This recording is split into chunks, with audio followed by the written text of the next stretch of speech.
Hello বন্ধুরা, আজ আমি বানাবো ইচা সোরা দিয়ে চাল কুমড়। পরিমাণ মতো তেল দিয়ে দিলাম, দিয়ে দেবো পেঁয়াজ কুচি, কাঁচা লঙ্কা চিরা। পেঁয়াজটা অল্প ভেজে নিয়েছি, এখন এতে দিয়ে দেব ইচা সোরা। এখন ইচা সোরাটাকে অল্প ভেজে নেব। ইচা সোরাটা ভেজে নিয়েছি, কেটে রাখা চাল কুমড়াটা দিয়ে দিলাম। মতো নুন গুঁড়ো করে দিব, ঢেকে দেব।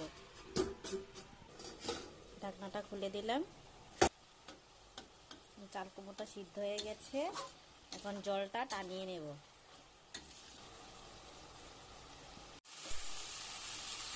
এরপর চাল কুমড়োর জলটা শুকিয়ে গেছে, এখন নামিয়ে নেব।